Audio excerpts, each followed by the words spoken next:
Olá! Mais uma vez estamos aqui juntos, para o nosso estudo da Palavra de Deus. Hoje nós vamos estudar um pouquinho sobre o capítulo 1 de Samuel. O 1 de Samuel, o capítulo 2. Nós já estudamos o capítulo 1 e agora vamos para o capítulo 2 do livro de Samuel. Eu convido você para pegar a sua Bíblia e me acompanhar nesse estudo. Talvez você diz assim, eu não estou com a minha Bíblia na mão, eu não estou em casa, eu estou no trânsito, mas eu quero me acompanhar, tudo bem. Então você pode ficar ligadinho aí com a gente, que a gente vai passar para você o que Deus está passando para nós, através desse capítulo 2 do livro de 1 Samuel. É um estudo minucioso, onde nós adentramos, no capítulo inteiro, para ter, para extrair dele, o melhor de vivência para nosso dia a dia. Porque a Bíblia, ela é recheada de conselhos, de avisos, de decretos, de mandamentos, para que nós venhamos a cumprir. E vamos ver o que Deus está passando para todos nós através desse capítulo 2 do 1 Samuel, que nos diz assim: Ana orou dizendo: meu coração se alegra no Senhor, e minha força será enaltecida no Senhor. Minha boca ri de meus inimigos, porque me regozijo na tua salvação. O que aconteceu aqui, só para vocês terem uma noção, por que a Ana, escreveu isso? Que ela estava rindo dos seus inimigos, que ela estava muito feliz. Por que a Ana estava tão feliz assim, que ela estava, que ela estava sentindo, o prazer, de jogar na cara de todo mundo que Deus tinha favorecido ela com um filho. Porque Ana, a gente comentou a história dela no capítulo 1, que ela era uma mulher estéril e ela vivia, há muito tempo com seu esposo e não tinha filhos. E ela tinha um desejo enorme de ter filhos. E as pessoas riam dela porque ela não tinha filhos, zombavam dela, dizendo que ela não era competente nem para ter um filho. Aí aqui ela já está agradecendo a Deus e regozijando a Deus, E é um tipo assim, eu tô super feliz, Deus me deu um filho. Agora Deus me vingou de todos os meus inimigos, daqueles que zombavam de mim, que eu não tinha filho. Talvez ela até falava isso até pro próprio marido, Porque quantos maridos, que a mulher é estéril e o marido culpa a mulher por a mulher não ter filhos. E aqui Ana já estava toda feliz porque ela já tinha, concebido, o Samuel, e Deus honrou o pedido dela, porque não foi assim também do dia para a noite que ela veio a ter um filho. Ela orou, ela jejuou, ela fez promessa, até promessa ela fez. E algo muito sério, ela fez um voto com Deus. Deus, se o Senhor me der um filho, eu vou entregar ele para ser sacerdote na tua casa. Nós vemos, hoje ainda existe muito isso, os hosteiros, eles pegam as crianças, que os pais dedicam aquela criança à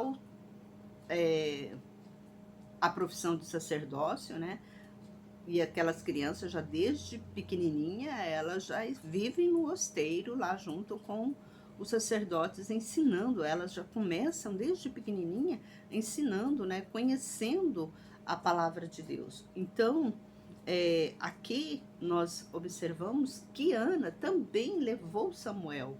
Samuel, assim que Samuel desmamou, ela levou Samuel para o templo para ser um sacerdote do Senhor.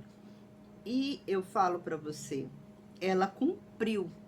Ela orou, ela jejuou, ela fez o voto e Deus recompensou ela pelo voto que ela fez, porque talvez se ela não tivesse feito, ela não tivesse cumprido esse voto, Deus poderia ter tomado Samuel dela, Samuel poderia ter morrido, mas ela não, ela foi uma mulher sábia, que ela mostrou para a sociedade que ela podia sim ter um filho, que Deus a honrou ela ter um filho, e que ela ia pegar esse filho e ia dedicar ao Senhor, assim como ela fez o voto com Deus.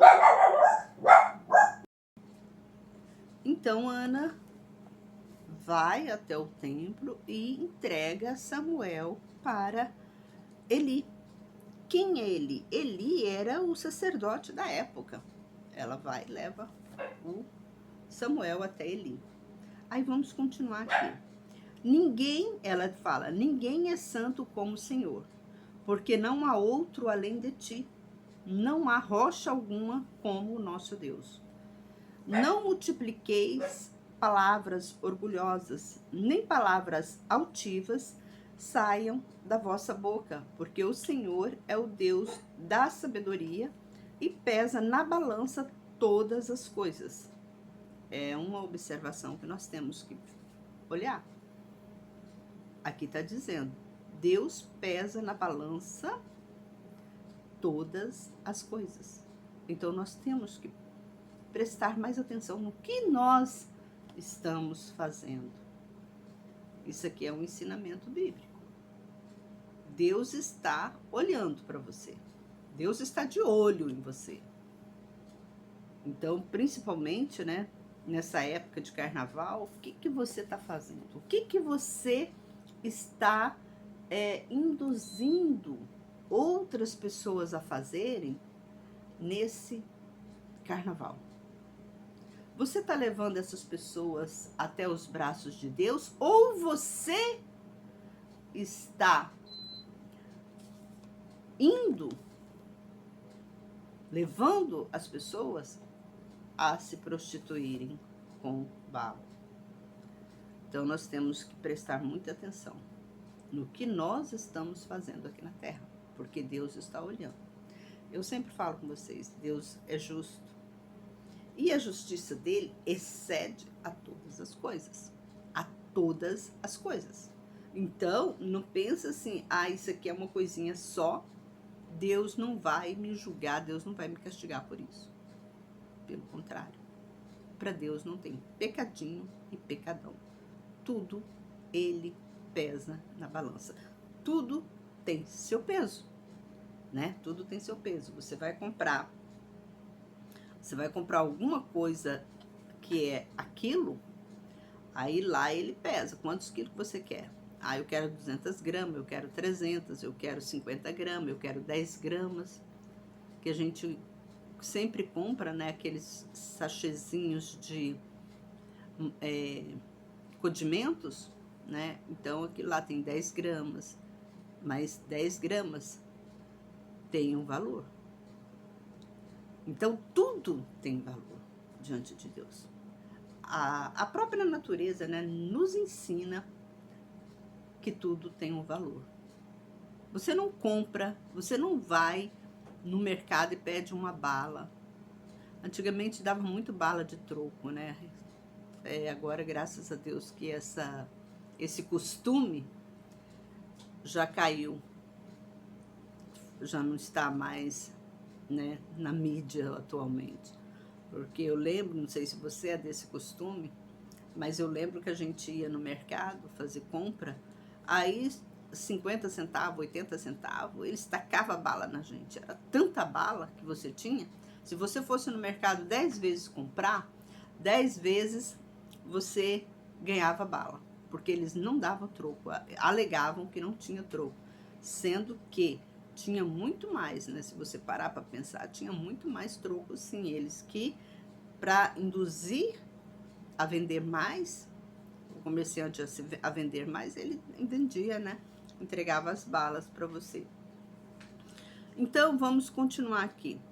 O arco dos fortes é quebrado, mas os fracos são cingidos de força. Os que antes estavam saciados, hoje se empregam por comida, mas os que estavam famintos não sofrem mais de fome.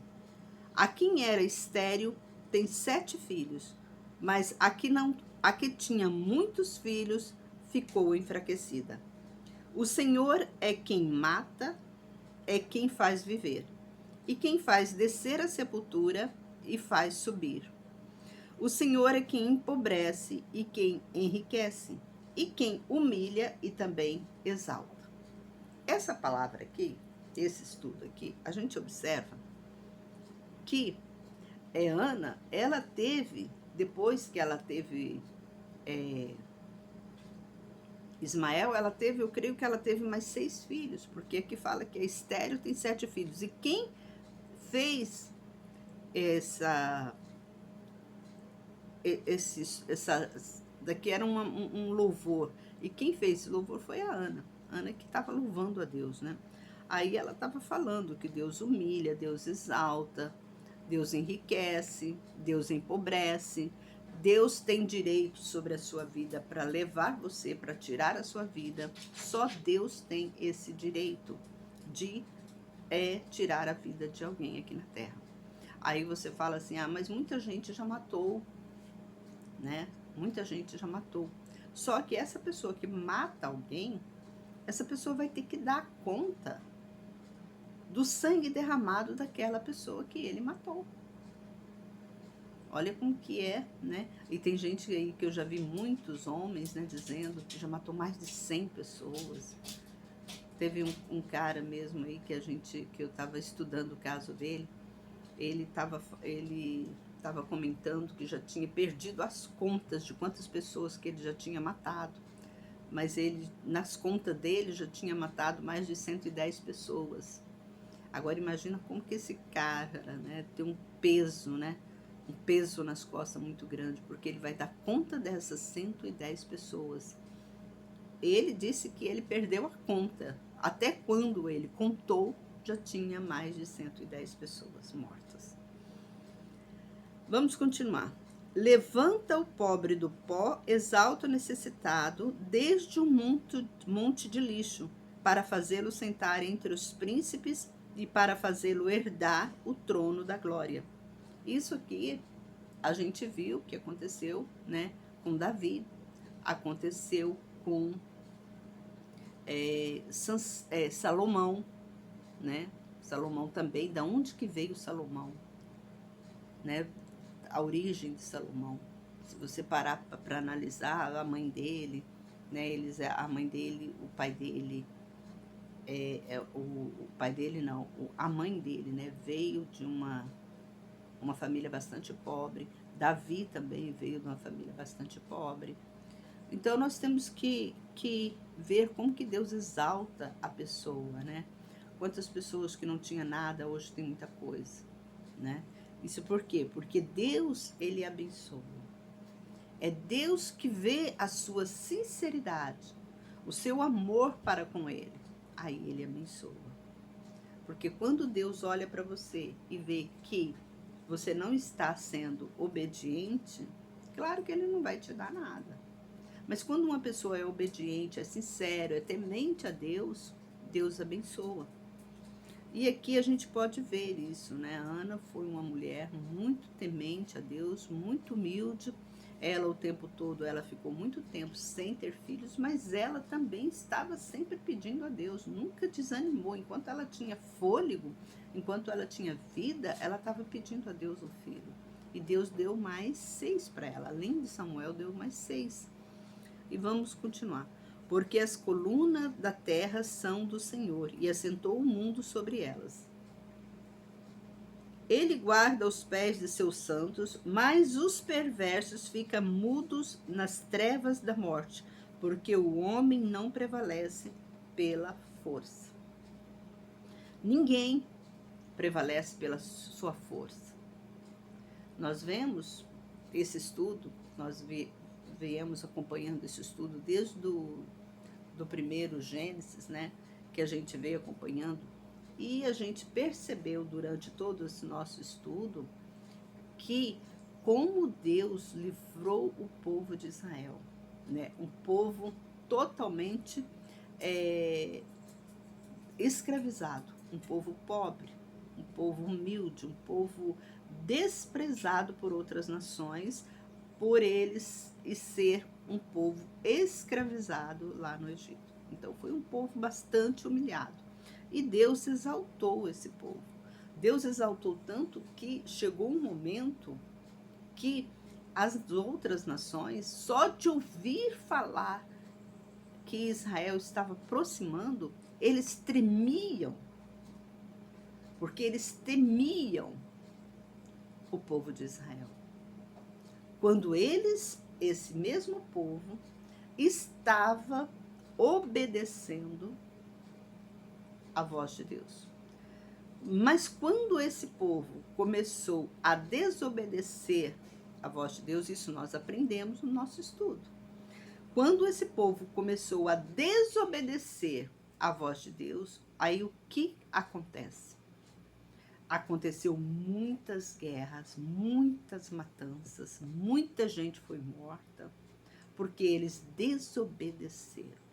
Mas Deus avisou antes para eles: olha, eu estou passando para vocês, eu estou passando leis, eu estou passando mandamentos, eu estou passando decretos.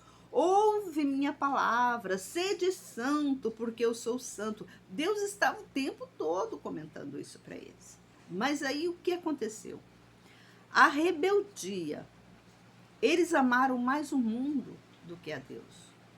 Eles adoraram, pegaram para si os deuses das outras nações, abandonando o Deus que fez tudo para eles. Por isso que nós estamos numa situação, hoje em dia, que nós temos no nosso meio muitos ateus. Porque o povo, do próprio povo de Israel, se distanciou tanto de Deus, que nem eles próprios acreditam mais em Deus. Tem muito ateus que é uma descendência de Israel, é um israelita. Quando eu falo descendência de Israel, eu não estou falando de lá, de Jerusalém, de Israel lá, não. Não estou falando da nação, país. Eu estou falando da nação espiritual, da descendência de Jacó. Isso que eu falo. Então, esse povo, eles se distanciaram tanto de Deus que eles mesmos se perderam, estão hoje.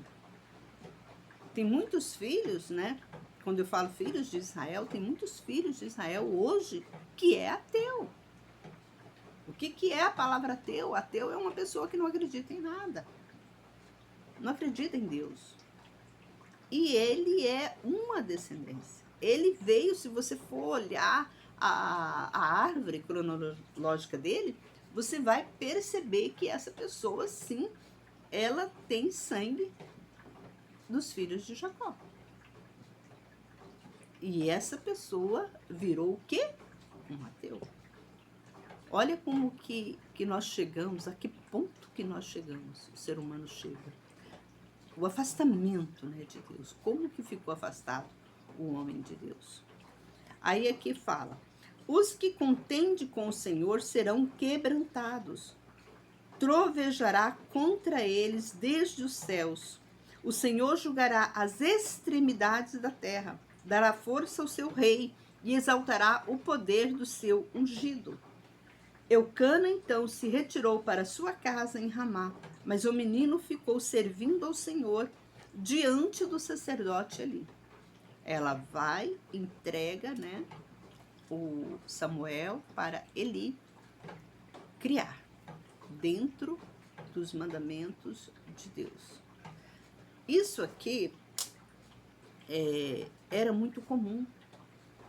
Então, a pessoa, para ser sacerdote, antigamente, ela tinha que ser criada dentro do templo dos levitas, juntamente com os levitas. Por quê? Para ela aprender a obedecer a Deus desde pequenininho. Então, por isso que a Bíblia, quando você lê lá, quando está entrando, né, quando Deus está passando os mandamentos dele, ele fala que todo primogênito seria dedicado a ele. Todo primogênito que nascesse seria dedicado a Deus. para esse propósito, para que o povo nunca ficasse sem um comandante, sem um rei. Mas até nisso o povo não obedeceu. E a gente vê que eles ficaram, a gente temos né, aqui vídeos que já fizemos, que o povo, com o tempo, esse mesmo povo, estava tão dispersos que já tinha acabado com esse negócio de dar primogênito para Deus. Já tinha acabado. Enquanto Moisés e Josué existiam, Josué ele cobrava, né, desse povo isso, a lei de Deus. Ele persistia para que o povo obedecesse.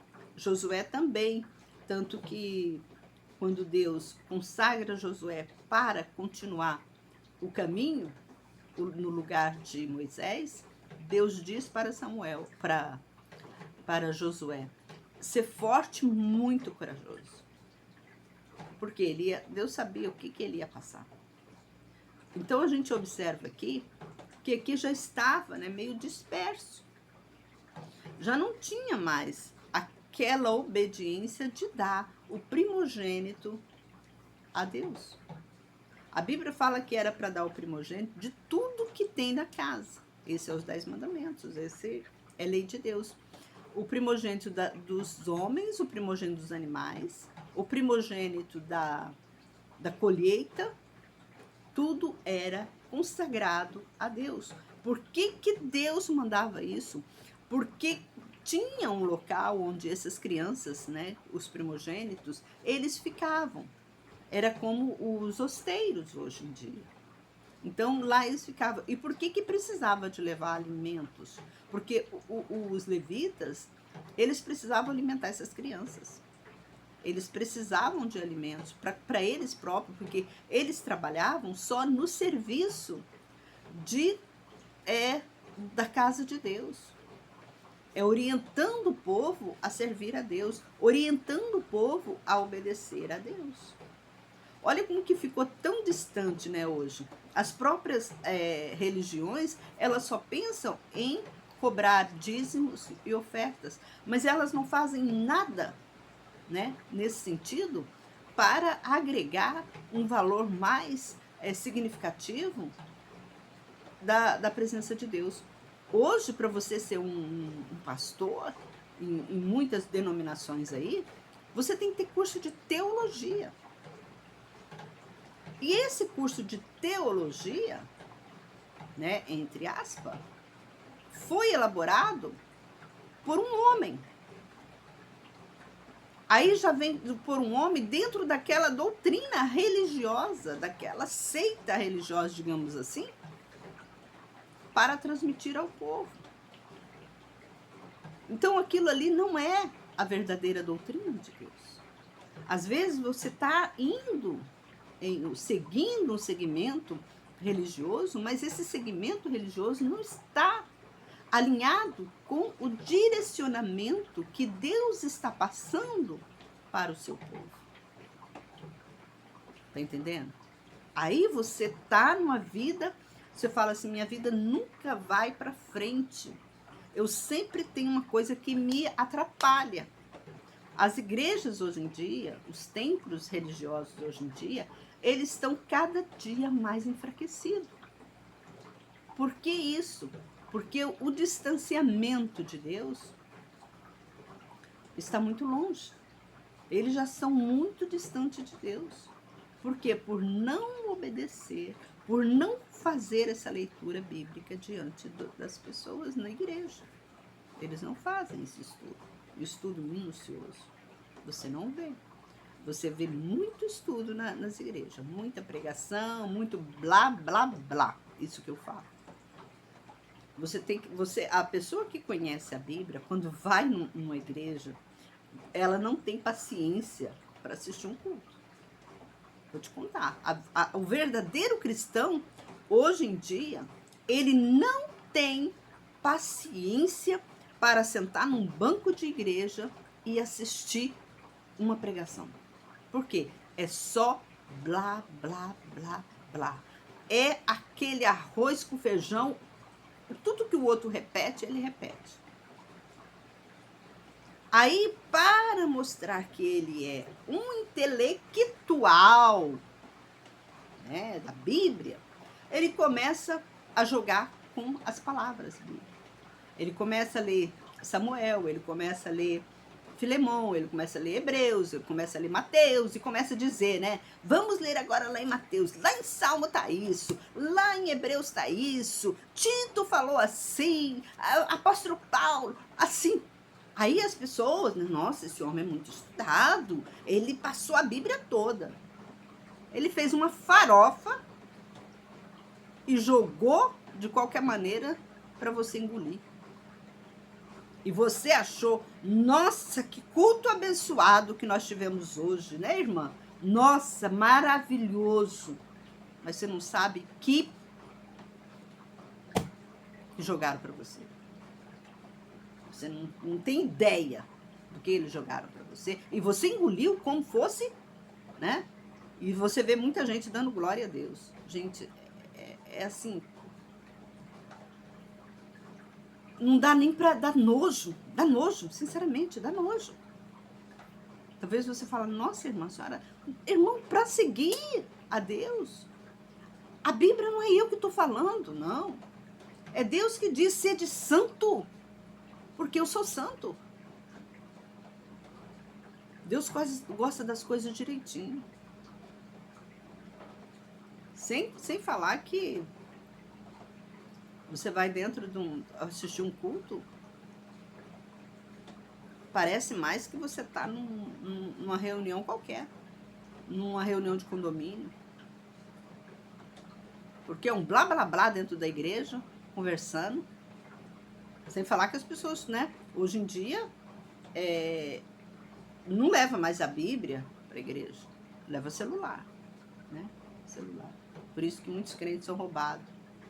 E que seja muito roubado mesmo, para largar de ser besta. Por quê? A Bíblia deles é o celular. O pastor fala, vamos ler em Salmo para lá, ele... Agora dá uma Bíblia para ele, fala assim, ó, pega aí 1 Samuel. Ele nem sabe onde que está 1 Samuel. Isso ele está passando para quem? Ele está passando para os filhos dele. Isso é um adulto, irmão, que faz isso. Não é uma criança, não. É próprio pastor lá no templo, lá para se mostrar. Pega o notebook dele, né? É o Apple. Pega o celular Apple deles, né? Eu tô falando a verdade. Tô mentindo ou não? Pega o celular da Apple. Ou pega o notebook, o MacBook, né? Da Apple.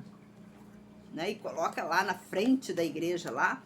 Os irmãos ficam todos com inveja dele. Pô, aquele pastor tem um MacBook da Apple. Olha o celular dele.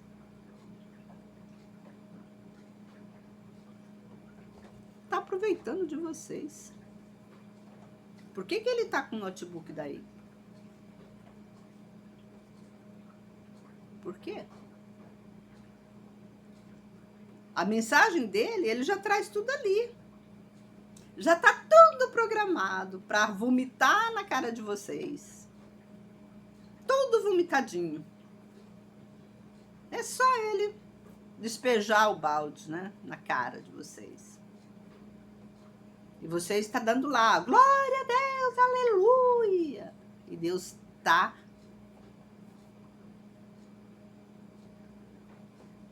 irmãos.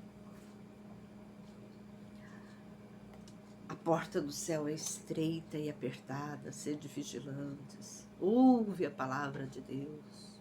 Leia. Conheça o seu Deus. Sabe o que está escrito na Bíblia? Maldito é o homem que confia no homem.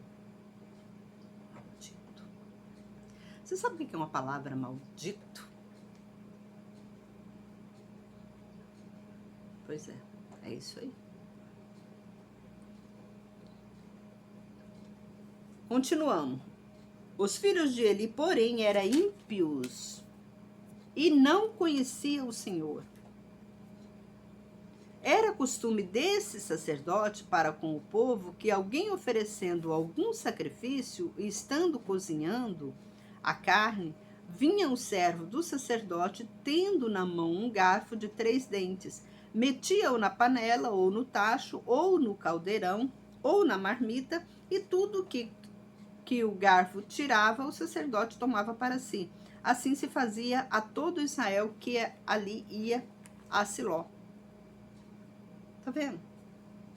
Já tinha totalmente disperso, porque não era. Quem poderia fazer o sacrifício era só os levitas, e não era assim. Era uma coisa mais sagrada. Aqui já estava bagunçado o coreto. Mas nós vamos saber o resultado disso aqui. Olha como que eu falo para você, a Bíblia é exemplo. Aqui, eles estavam fazendo o que estava parecendo mal aos olhos de Deus. Você já observa que ele tinha filhos, mas os filhos dele eram ímpios. Como que um sacerdote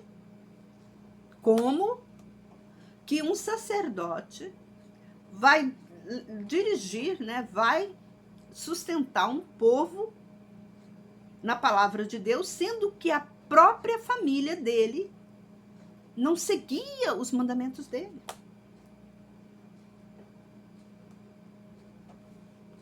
Como pode? Hein? Me fala.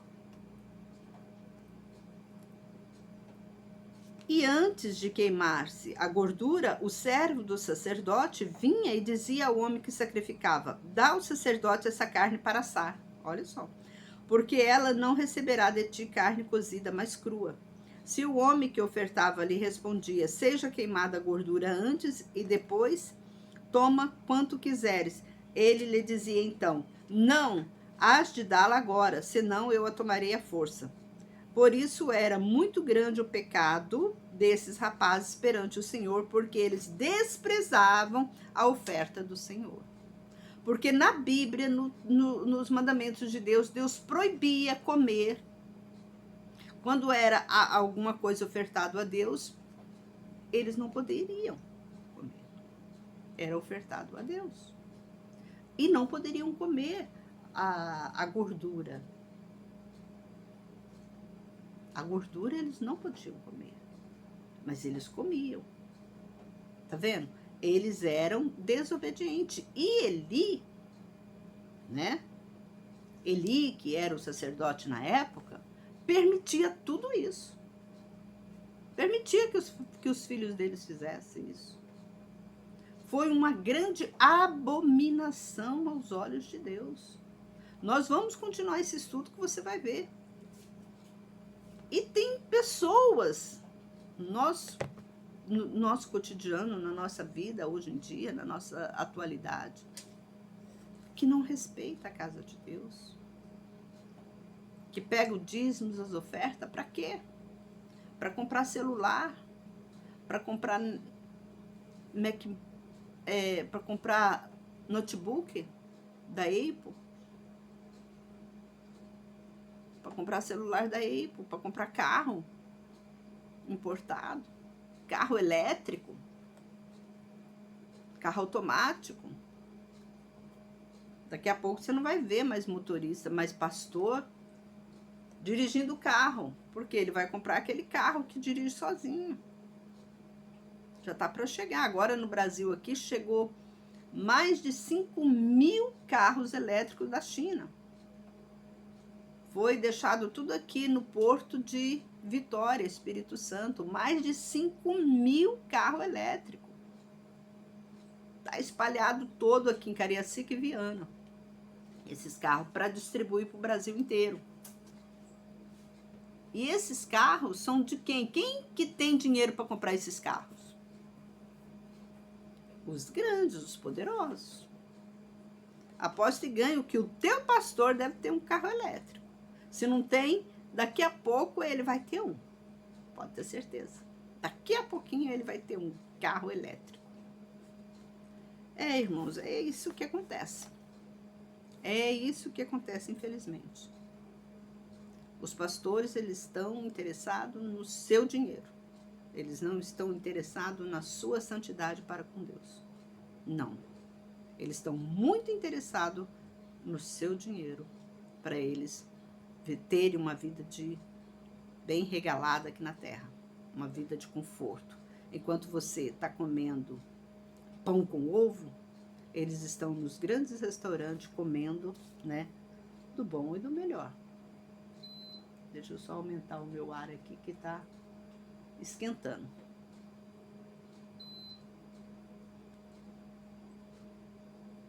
Então, irmãos, a gente tem que ter muito cuidado, conhecer a palavra de Deus para vocês não cair nessas armadilhas satânicas. Agora vamos continuar aqui que ainda não terminou esse capítulo. Tá? É comprido mesmo. Mas Samuel ministrava diante do Senhor, sendo ainda menino, vestido de uma estola sacerdotal de linho. Vocês podem ver, como eu falei para vocês, que era costume daquele povo, né, levar os primogênitos para o templo. E aqui a gente observa que Ana levou Samuel. E Samuel já estava crescendo lá, né, no meio do povo dos filhos de Eli. E acontece que, olha só, sua mãe lhe fazia cada ano uma pequena túnica e trazia para ele, quando subia juntamente com o seu marido para oferecer o sacrifício anual. Eli abençoou a Eucana e a sua mulher, dizendo: O Senhor te dê filhos desta mulher, pela petição que ela fez ao Senhor. E eles voltaram para sua casa. Com efeito, o Senhor visitou Ana, que concebeu e teve 3 filhos e 2 filhas. E o jovem Samuel crescia diante do Senhor.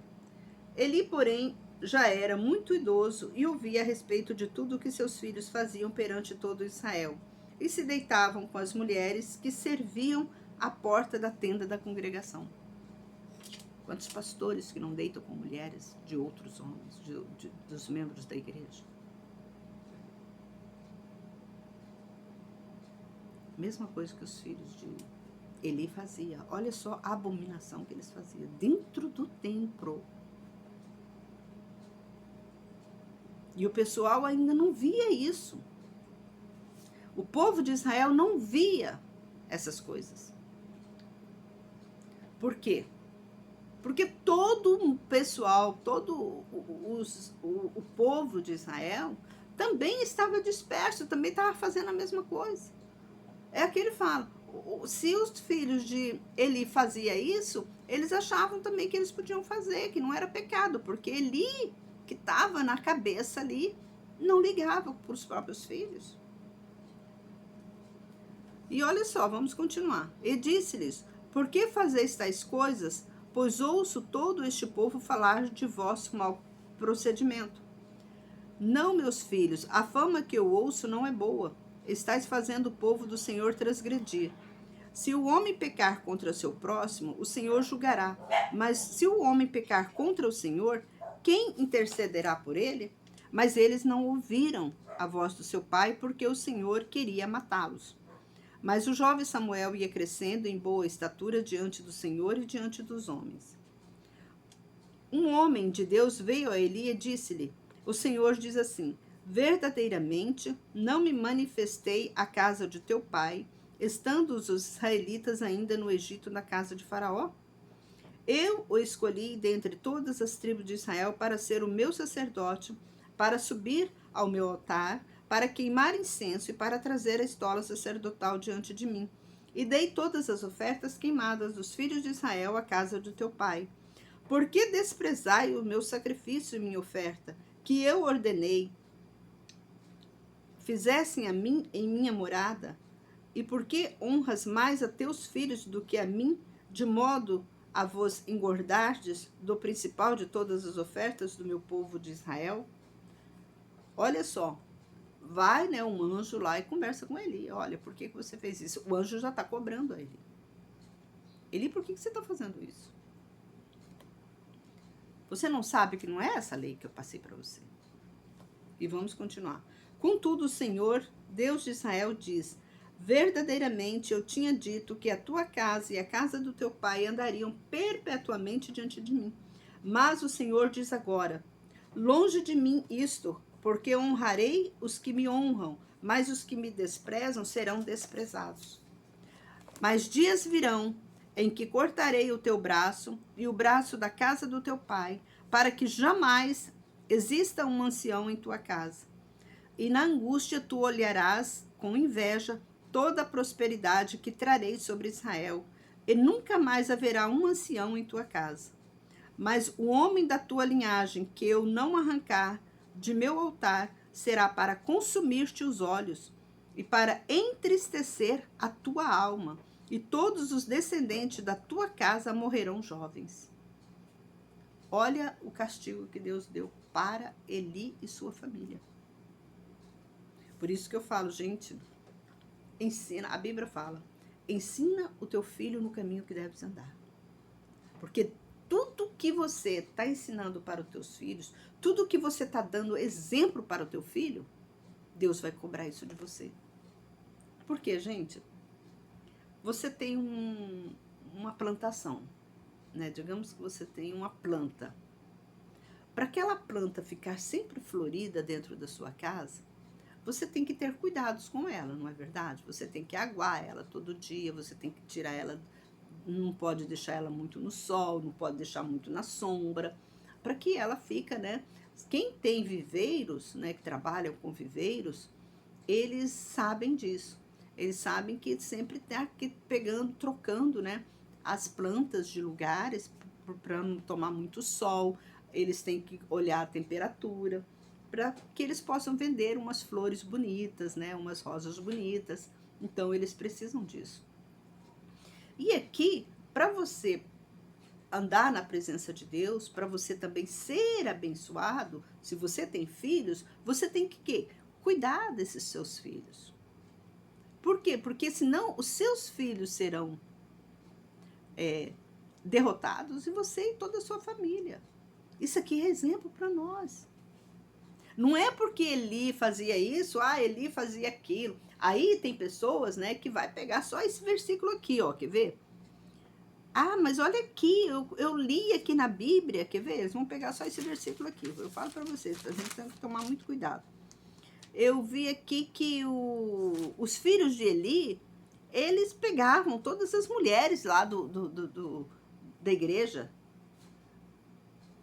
Eles deitavam com todas as mulheres. Então não é pecado. Aqui está escrito, ó, que eles pegavam todas as mulheres. Então pega, por isso que eu falo, gente, pegar versículo aleatório da Bíblia e arrotar para a igreja é um pecado muito grande. É um pecado muito grande. Deus vai te cobrar isso. Então aqui a gente vê muito versículo. Você pega um versículo desse, né? Um versículo aleatório, tá escrito, né? Que aí, ó. E Eli, porém, ó, eu vou pegar só o versículo 22, vou dar um exemplo para vocês. Olha aqui, o 1 Samuel 2, né, que a gente tá lendo, versículo 22, olha só. Eli, porém, era muito idoso e ouvia a respeito de tudo que os seus filhos faziam perante todo Israel, que se deitavam com as mulheres que serviam à porta da tenda da congregação. Eu pego esse versículo. Aí eu chego para você e falo, olha, Eli era um sacerdote, os filhos deles faziam isso, então vocês não podem, vocês também podem fazer isso. Se Eli era um sacerdote, os filhos dele faziam isso, então nós também podemos fazer. Tá entendendo? Olha o pecado. Olha de versículo, por isso que eu falo, irmãos, toma conta, toma atento, fica atento com versículos aleatórios. Esse versículo aqui é né?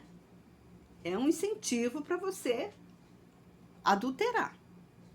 Para alguns pastores aí adulterar. Então nós não devemos pegar versículos aleatórios. Leia todo o contexto daquela história. Por que eles faziam isso? O que aconteceu que fazia isso? Qual foi o final disso? Então nós tem toda uma história envolvida. Não é pegar versículo aleatório, como lá aquele capítulo João 3,16, que diz assim: porque Deus amou o mundo de tal maneira que deu o seu Filho unigênito para que todo aquele que nele crê não pereça, mas tenha vida eterna, né? Aí as pessoas falam, eu creio em Deus. crê, mas não obedece.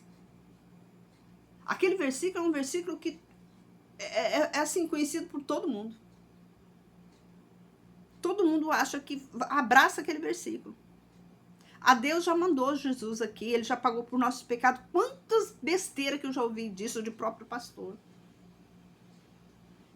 A Deus, ele mandou Jesus Cristo ele veio para tirar o pecado do mundo. Mas não está escrito isso.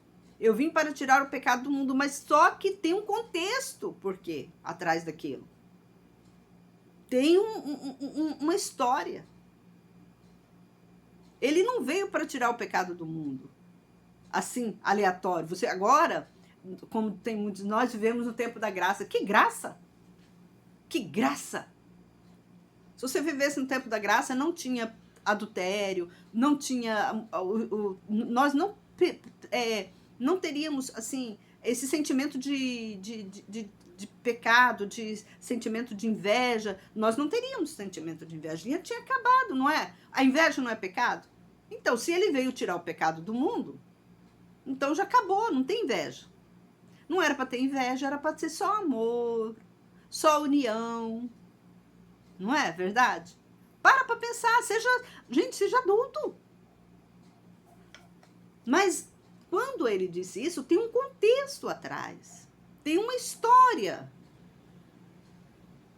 Nós não estamos mais vivendo o tempo da graça. Oxalá se vivêssemos mesmo. Oxalá se quando Jesus viesse, né, queimasse todo aquele povo que estava destruindo e fizesse um novo mundo. Um novo mundo onde que não existisse matança, onde que não existisse inveja, onde que não existisse discórdia, briga, né? Não existisse doença, não existisse fome. Porque tudo isso que nós sentimos, que está no nosso mundo atual, é gerado de quê? De pecado. Se Deus tirou o pecado do mundo, se Jesus veio e tirou o pecado do mundo, por que nós ainda sentimos isso? Por que nós sentimos dores? Por que nós sentimos inveja? Por que nós sentimos desprezo, depressão, ciúme, medo, doença? Porque Deus ainda não tirou o pecado do mundo. Deus ainda não tirou. Você está entendendo? Deus ainda não tirou. Jesus, ele veio para a remissão, para aqueles que se dizem, são os filhos de Jacó, mas que andam na presença dele. E para aqueles que se arrependem de todo o coração, de toda a sua alma, aquelas pessoas que abandonam totalmente o mundo. Tanto que o próprio Jesus falou assim, eis que tereis aflições, mas tende bom ânimo. Ele veio aqui na terra para dizer isso, para falar para vocês, olha, para acordar o povo de Israel que já estava totalmente disperso. Aí ele veio para isso, para dizer para o povo de Israel, acorda. Eu sou o mesmo ontem e hoje e eternamente. As minhas leis que eu dei para o meu servo Moisés não foram revogadas. Elas estão todas bem nítidas ao alcance de vocês. Tanto que o próprio Jesus, ele falou assim, eu não vim revogar leis e nem os profetas. Eu vim cumprir. Ele veio cumprir, gente. Ele veio fazer, cumprir, para que ele deu exemplo para nós também cumprirmos. Você está entendendo? Ele veio para isso. Ele veio mostrar para nós, gente, os 10 mandamentos não foram adulterados. As leis de Moisés não foram adulteradas. Tanto que ele mesmo falou assim, tem um versículo lá que ele falou assim, que ele estava conversando, né? Que ele falou assim, quem hás de julgar, não eu que vou julgar vocês. Não sou eu que vou julgar vocês, mas quem vai julgar vocês é Moisés. Ele falou desse jeito. Por que ele falou desse jeito, que é Moisés que vai nos julgar? Quem passou a lei para nós? Moisés. Moisés que passou. Ele que vai nos julgar. Ele que vai julgar a casa de Israel. Está escrito? Tá. Não é eu que estou falando, não. É porque está escrito. Está escrito. Agora voltamos aqui para terminar. Eu sei que já está bastante longo, mas a gente precisa aprender, né, irmãos? É o que eu falo. Esse estudo é um estudo minucioso, que nós pegamos versículo por versículo, nós estudamos mesmo. Aqui é estudo. Aqui, como diz o outro, é raiz, é estudo mesmo. A gente pega lá da raiz lá. Vamos continuar. Mas o homem da tua linhagem que eu não arrancar do meu altar será para consumir-te os olhos, para entristecer a tua alma, e todos os descendentes da tua casa morrerão jovens. E será por sinal o que vai acontecer aos teus 2 filhos, Ofni e Finéias, os 2 morrerão no mesmo dia. E eu suscitarei um sacerdote fiel para mim, que procederá de acordo com o que está no meu coração e na minha mente. Eu lhe edificarei uma casa duradoura, e ele andará diante do meu ungido para sempre. E todo aquele que restar da tua casa se inclinará diante dele, para conseguir uma moeda de prata, um pedaço de pão, dizendo: suplico-te que me admitas em algum cargo sacerdotal para que eu possa comer um pedaço de pão. Aqui, Deus corta todo o ministério de Eli e da sua família. Aqui Deus fala: basta. Basta, Eli. Você não foi um servo obediente. Eu vou te cortar tudo, eu vou matar todos os seus filhos. E o que sobrar de vocês, de algum de vocês, esse que sobrar será um tropeço para vocês, para a vida de vocês. Olha só, o mal que a pessoa, o que vem sobre a pessoa que não obedece à palavra de Deus. Talvez você fala para mim, pastora, eu tô com mais de 15 anos na igreja. Ou, pastora, eu já nasci no evangelho. Meus pais já eram religiosos. Mas sempre na minha casa foi uma desgraça total. Nunca tínhamos paz, nunca tínhamos prosperidade dentro de casa. É por causa do pecado que a família carrega. A família gera pecado e vai passando para os filhos. Tá entendendo? Porque quando você... A Bíblia nos ensina, irmãos. Nós devemos ensinar os nossos filhos. Porque se você não ensina seu filho vai crescer e vai passar para outros. E aquele outro filho vai passando para outros.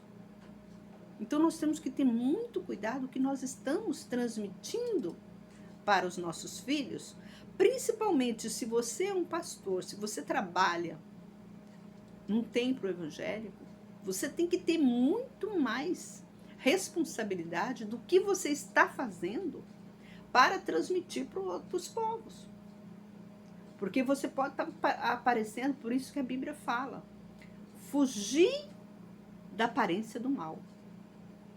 Fugir da aparência do mal. Se você está digamos assim, você vai num restaurante. Chega lá naquele restaurante, você começa a cantar música mundana, você começa a tomar cerveja, ficar bêbado, ok.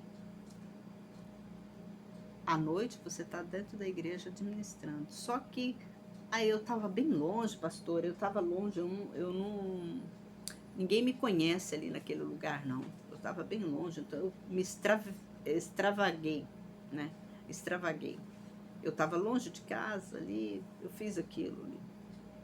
A Bíblia diz fugir da aparência do mal, mas sempre tem alguém que está ali olhando você. Nossa, aquele homem diz que é pastor, olha lá o que ele está fazendo, né? Nesse carnaval, quantos pastores que não estão pulando o carnaval? Quantas mulheres de pastor não estão pulando o carnaval? Quantos filhos de pastor não estão pulando o carnaval? Irmãos, nós temos que vigiar. Vigiai e orai para não cairdes em tentação. Esse é o conselho. Deus nos dá muito conselho, é recheado, eu como falo para vocês, gente, a Bíblia é recheada de conselhos. Só não vive eles quem não quer. Quem não quer viver. E Deus, a gente lê, né? Que Deus diz assim, os verdadeiros adoradores adorarão em espírito e em verdade. Sede santo, porque eu sou santo. Ele disse isso tantas vezes. Tantas vezes. A Bíblia, do começo ao fim, está escrito isso. Sede santo, porque eu sou santo. Terminamos aqui esse capítulo 2 do livro de 1 Samuel. É uma história que é bem impactante para nós. A gente aprende muito, muito, muito, muito. Vamos aprender muito com os erros, né, dos nossos antepassados, para que a gente não venha cometê-los, né, e a gente não venha pagar, como diz o outro, pagar o pato, né, por esses erros, mesmos erros. Então, vamos aprender a conhecer Deus, a andar na presença dele. Eu deixo aqui essa mensagem para você. Se você gostou, se inscreva no canal. Se você não é inscrito ainda, né? Eu peço para você, encarecidamente, que compartilhe esses estudos para que outras pessoas que estão dormindo, né, possam acordar. E que você possa, né, no dia lá, no encontro com Deus, andar na presença de Deus também, ensinar seus filhos, né? Ensinar, não dar mau exemplo para outras pessoas. Se você fala muito palavrão dentro de casa, para de falar palavrão. Para de falar palavrão. Se veste comportadamente. Não fica só de shortinho, brusinha dentro de casa. Ah, irmã, tá calor, eu não consigo ficar de roupa dentro de casa. Lembra que as mulheres turcas lá, elas têm aquele até turbante, lá é deserto, é um calor muito quente mesmo, e elas usam. Então aprenda também, aprenda a ser uma pessoa, porque é melhor você suportar o calor aqui do que o calor do inferno. Porque se você não se cuidar e não dar exemplo para a tua família, você vai para o inferno e vai levar toda a sua família junto. Toda a sua família junto. Então fica aí a dica, né? O conselho que eu dou para você. Sede prudente. Faz como as 10 virgens, aquelas 5 virgens, né? Encha de azeite o teu jarro para que não venha faltar. Nunca venha faltar. Um abraço a todos, que Deus nos abençoe. Agradecemos a Deus, né, por esse estudo. Muito obrigado, Deus, por estar aqui conosco, nos ensinando a tua palavra. Que, se o Senhor nos permitir, amanhã estaremos aqui de novo. E que cada dia mais nós possamos estar sempre, né, de mãos dadas com Deus, abraçando as leis dele. Foram dispersas, mas não está dispersa ao nosso alcance. Nós temos aqui, Deus deixou escrito. É para isso que a Bíblia serve para nós, nos advertir, nos deixar de testemunha que a palavra de Deus ainda está viva e eficaz no nosso meio. Isso aqui, irmãos, não é nada mais, não é nada menos do que o Espírito Santo que ainda está segurando, deixando que a Bíblia seja aqui na terra. Porque vai chegar um momento que não vai haver mais Bíblia.